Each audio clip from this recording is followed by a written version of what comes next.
நம்ம இன்னைக்கு பச்சை பயிறு தோசை எப்படி செய்யுதுன்னு பார்க்கலாங்க. கொஞ்சம் வருஷத்துக்கு முன்னாடி ஒரு புக்கில் ஒன்று போட்டிருந்தாங்கங்க. அதை பற்றி உங்கள்கிட்ட ஷேர் பண்ணிக்கிறேன். அதாவது மனிதர்கள் நோய் இல்லாமல் வாழ்கிறதுக்கு 3 முக்கிய உணவு காரணமாக இருக்கும் போட்டிருந்தது. அது என்ன அப்படின்னா, முளைகட்டிய பச்சை பயிறு, அப்புறம் வாழைப்பழம், அப்புறம் தேங்காய். இது 3 இருந்தாலே போதும், மனுஷன் நோய் இல்லாமல் வாழலான்னு அதில் மென்ஷன் பண்ணியிருந்தோங்க. அவ்வளோ சிறப்பு வாய்ந்த இந்த பச்சை பயிரை வச்சு நம்ம இப்போ ஒரு தோசை பண்ணலாங்க.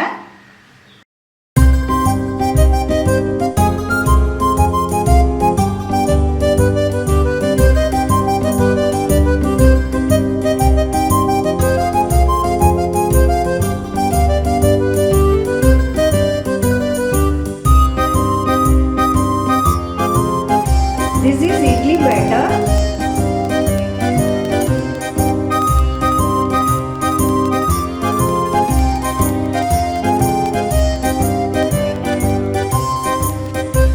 இப்போங்க இந்த தோசை செய்யறதுக்கு இந்த பச்சை பயிறு முதல்ல நம்ம அரைச்சிக்கலாங்க.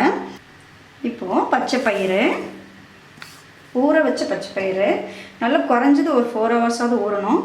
பூண்டு, இஞ்சி, தனியா, சும்மா ஒரு பட்டை, 2 லவங்கம், 2-3 லவங்கம், காய்ந்த மிளகாய், சோம்பு, உப்பு, கொஞ்சமாக தேவைக்கு தண்ணி. இது ஆட்டணும்.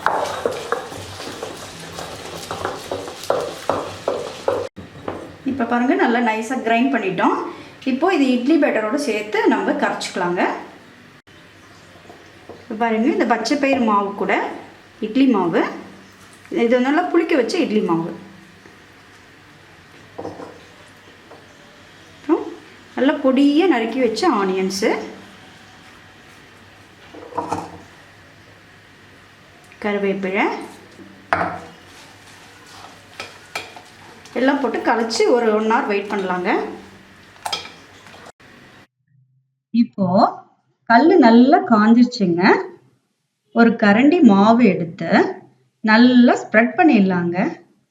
இதில் ஆனியன்ஸ் போட்டிருக்கனால ஸ்லைட்டாக திக்காக வருங்க, பட் டேஸ்ட் ரொம்ப நல்லா இருக்கும்.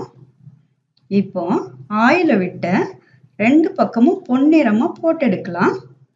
சப்போஸ் தின் தோசை தான் வேணும்னு வச்சுக்கோங்க, மாவு நம்ம கரைக்கிறோம் பாருங்க, அப்பயே ஒரு 1/4 கப்பு பச்சரிசி மாவு போட்டு கொஞ்சம் தண்ணியாக கரைச்சிக்கலாம்.